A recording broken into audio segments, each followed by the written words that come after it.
what do you think is blockchain's, let's say, here to stay? What is that moment, or what is sort of the adoption rate we see?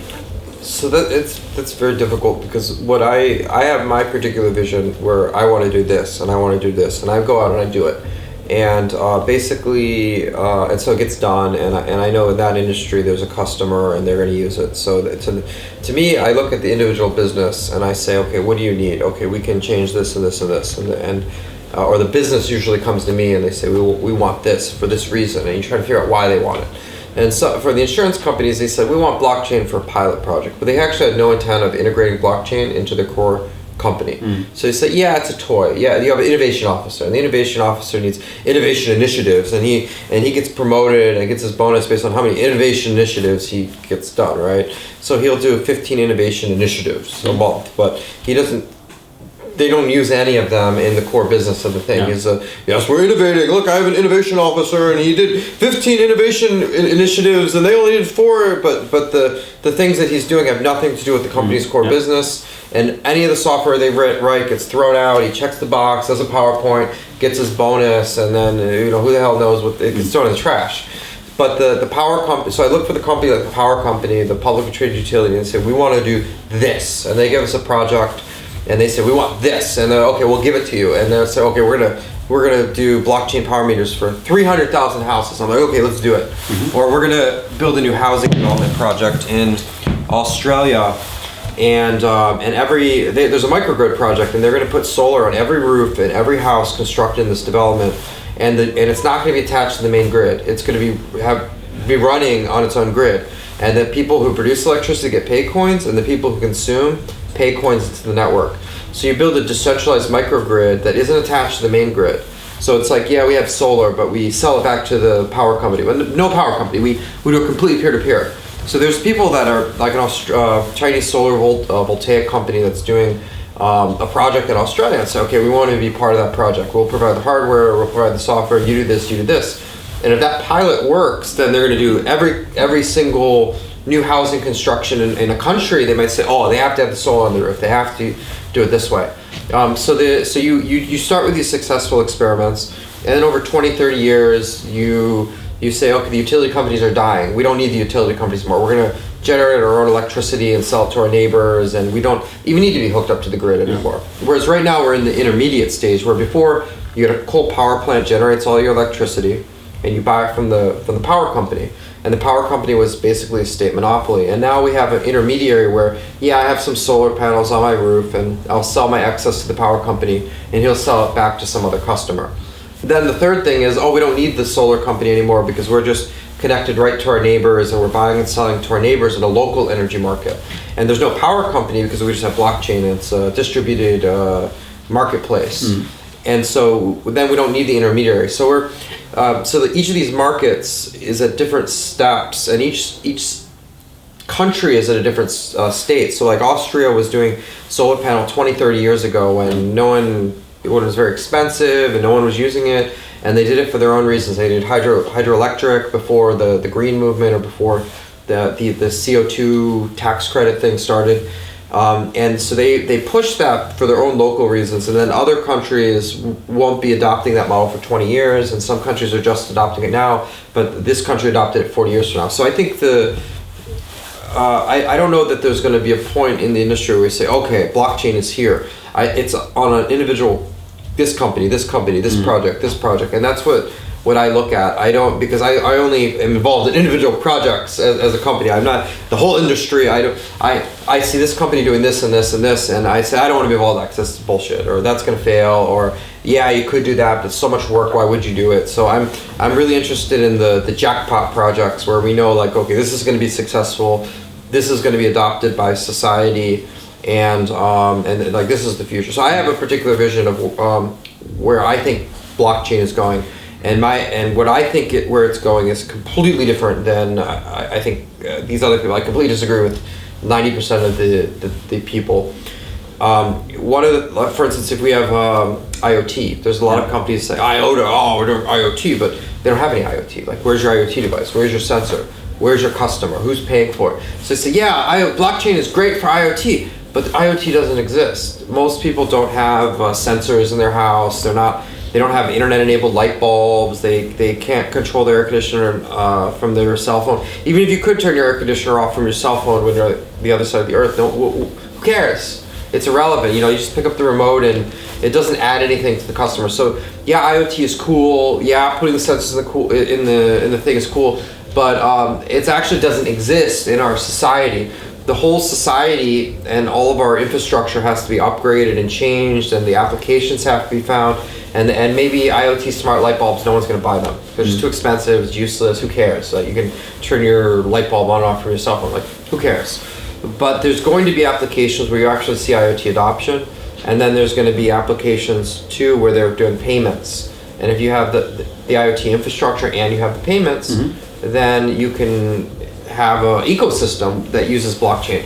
But they say, oh, we're going to do IoT and blockchain, but IoT won't even be here for, it's a buzzword right now. It won't be here for 20 years. But then once it's here, then we can do that. But the power grid's already here. So I say, okay, the power grid company, you have houses, you have power grids, you have meters, you need a payment solution. Okay, we can do that now. So I think so anyways, my attitude is for the industry is I just look at this very narrow, specific vertical, specific customer, and a specific project. And where the industry is going to go, I have no idea. How do you feel about cars? So self-driving cars and all of that stuff, where they have to start thinking about it at least for the next 1 or 2 years. Then if they implement it, it will take another 7 years until it is in that S-Class or whatever the car is. So that's why we will see a slow adoption of anything, but you have to obviously start somewhere. Yes. So if we look at mobility in 10 years from now, there will be something with blockchain probably. If self-driving cars and pay the parking meter, whatever. So you don't want to do it with your phone. The car is doing it. At least that's some of the vision. So if you're a city and with your speed and let's say low cost of connection, that's our standard. There could be a specific use case where your speed would be beneficial to that. Is that something you look at? So if you're a city right now and you have parking meters and you say, we want to issue our own token and so you can pay and you have to pay our parking meters as token, we could launch that application in 5 minutes. Yeah. But we need a city to come to us and say, we want to do this. And we'll say, okay, we'll give it to you. But if you're a company and you say, we're going to do blockchain power meters, and then you just go city by city by city trying to find a city that's going to use your company's whatever, it's a train wreck.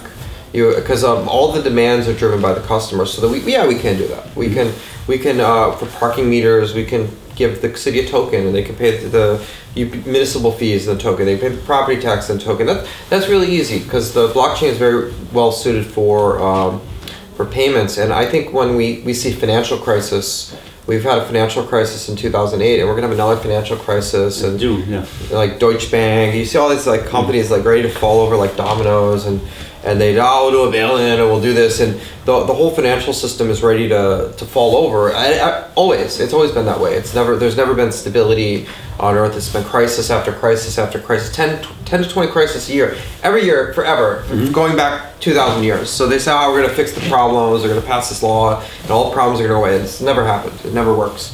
But so you're gonna have this crisis in the banking sector, and there's going to be unemployment, and people, the money gets pulled out, and what do we do? And you're going to see cities issuing their own currencies, and I'm 100% sure that we're going to see that, and I'm 100% sure a lot of those currencies are going to be issued on blockchain. But until there's a crisis, no one's going to change their behavior because it's like, it's working. Why don't I do what I did yesterday? Why am I going to change my behavior? But as soon as the crisis comes, then people start looking for solutions, and they'll say, oh, can you do this for us? Can you do this for us? And we've actually had a lot of governments like in Africa that have had problems, like they have massive inflation and people are not using the currency anymore. They're switching over to Bitcoin. So all the large purchases in that country, like cars and things, are all done in Bitcoin. Because the people in the country, before the rich would go to America, they get American bank accounts, but the person in Africa doesn't have the money to go fly business class to the US and open up a bank account and set up a Delaware corporation. That was for the elite. Yeah. But now and they would store their money overseas. So the new government comes in and they say, the old currency, we don't accept that anymore. Here's the new currency, and so your old money's worthless. But the elite would have their money offshore and they'd be okay. And what we've seen is now the people on the ground can buy Bitcoin. They don't need a bank account to buy Bitcoin. They don't have to fly overseas. They don't have to go to America. They don't have to open up a Delaware corporation so they can keep their money safe from being looted by like inflation or by the government or by some financial crisis. So we saw that they're just keeping their savings now in Bitcoin.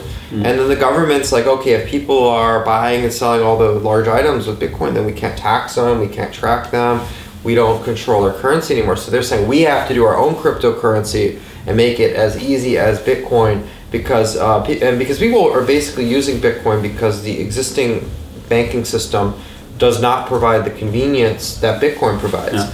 So the governments want to have the control and traceability and taxability of the national currency, but they want the convenience of Bitcoin, which is the ability for anyone to have money without having to go to a bank and register. Basically, anyone who has a cell phone can now have money on blockchain. They don't need to go to a bank, they don't need to get a passport, they don't need to pay all these fees, they don't have to wait in line, anyone who has a cell phone, which is basically everyone on earth now. Yeah. And Bitcoin doesn't have overhead. There's no offices and bank offices and cards and overhead. And if you actually look at what is required to run a bank before online banking, it was very, very expensive, and there were a lot of fees. And blockchain just gets rid of that and eliminates there's no humans, right? It's just a machine, it's just a web server, it's just running. And there's no office. I think it's a chance for, especially Africa. We talked about yesterday, to leapfrog some of the technology with Bitcoin, especially in payment. They do already. M-Pesa is something which is super different from what we do and used here. So do you think there's a chance that Africa and some of the other developing nations, if you will, or continents and nations, will use Bitcoin and other blockchain technologies to leapfrog us in certain aspects? So in China, when you go and you do mobile payments, it's Alipay and WeChat Pay. Alipay is like Jifuba, and you just go to a store and you scan the QR code. It's like boop, and it's basically sort of sponsored by government or government-supported company, and the payments take a second, and it's very very efficient. So in China, you don't really see people using. You see some people like, for a large purchase might use Bitcoin. But for the day-to-day purchases, their mobile payments are so fast, so efficient, and the fee is zero. They don't charge anything, so there's no incentive to use anything else. But you go to America and you have a bank transfer for $40 for international wire transfer. So using Bitcoin could make sense because it's cheaper for sending international payments. But you go to Africa and they don't have either the existing banking infrastructure that the U.S. has, and they don't have the state-sponsored, very low-fee. I was actually looking at M-Pesa, and people use M-Pesa because of the convenience, and it's more convenient than the state-sponsored currency. So some of the governments lost control over the domestic currency to M-Pesa, but M-Pesa's fees are 30%.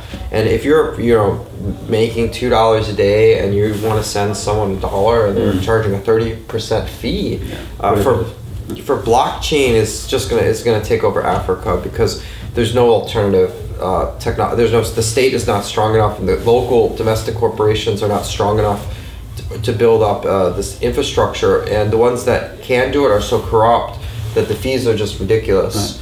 So the only way that we're going to get banking services to these billions of people at very low income levels is going to be through blockchain. There's not an alternative technology, and that's going to be. And I don't know if anyone's going to control that market, because if you have a 0% fee, there's going to be a lot of coins and currencies, and they're all going to have 0% fee.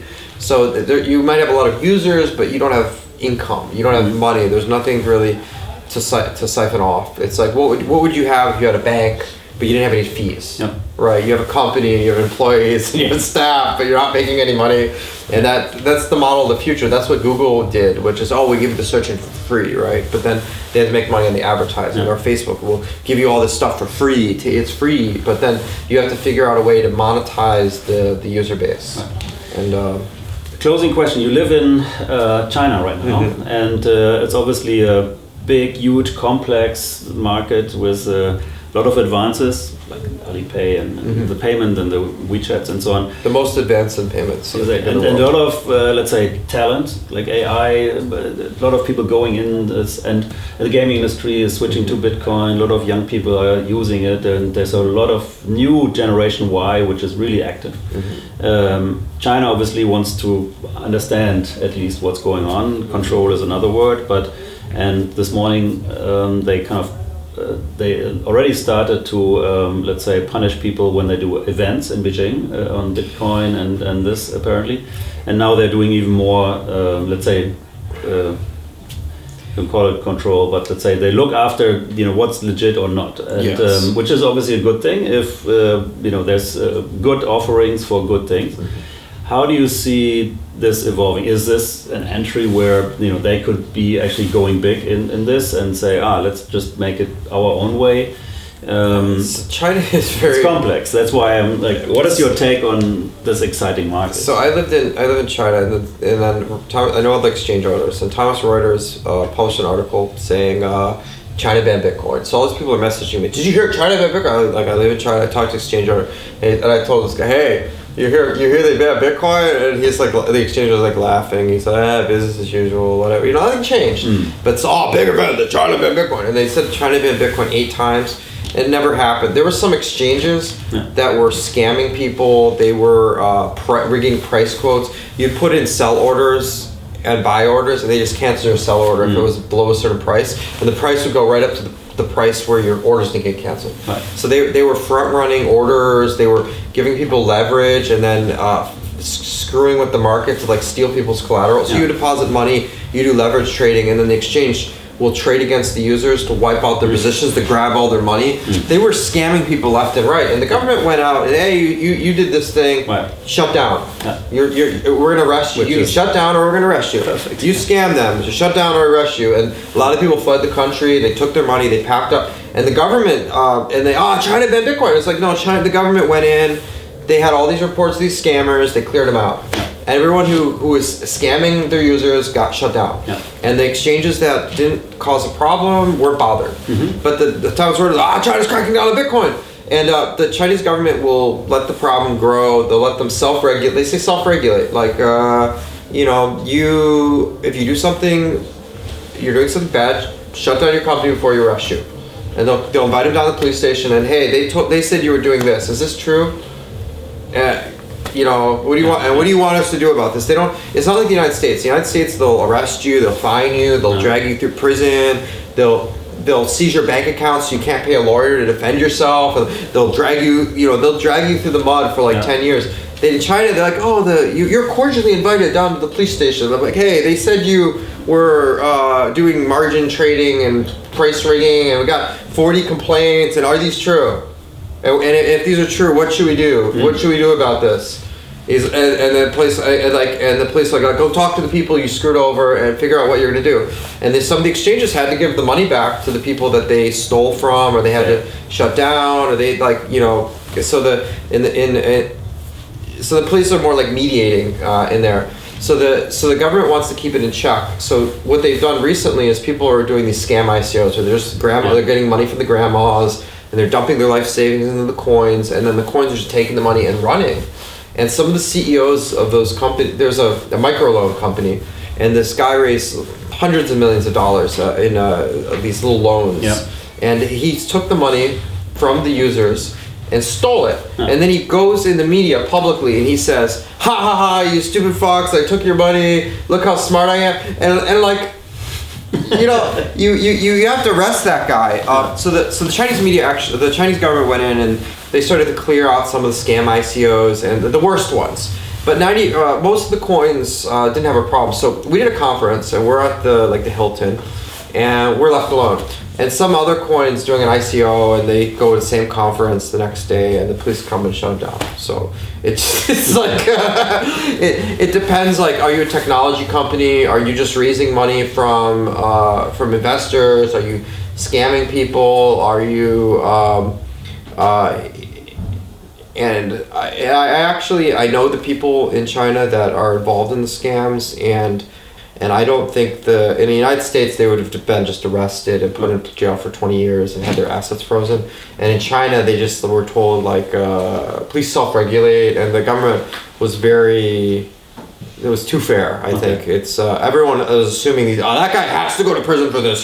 I can't believe he did that. Blah blah blah blah. And the government and people were really surprised that they didn't even arrest them. But then when they do any regulatory action in China to clear out the scams, the media in the West just goes crazy. Like, China banned all blockchain, and the reality in China is building AI cities and blockchain cities. They're building whole cities that are just like research centers. For blockchain technologies and AI technologies and robot technologies. And you go to a city in China and like you go to Yiwu and that's where they manufacture all the socks on earth. Like in 80 or 90% of the socks on earth are made in Yiwu. And they just have a whole city just manufacturing socks and, you know, shipping crates full of socks. Here's the city where they make the buttons and there's 5,000 button factories and it's just, we built an AI city. We're gonna have 30,000 AI researchers, or we built here's the blockchain city, or or here's the robot city. Like I was driving to some city, and every single advertisement on the highway was for robot arms, and this is like the city that makes like half the robot arms. All right, we go and visit. Yeah. It's exciting. Thank you for your time. We have to go on stage now. Obviously, we're close in the harbor where some of the socks probably arrive in the containers. And so we will watch this later. But now we go back to Blockchance and thank you so much for your support, for your time. You see also the cameramen are like, the camera will go falling down. We have to give them some pause. Okay. All right. Cheers. Thank you. And thanks for watching.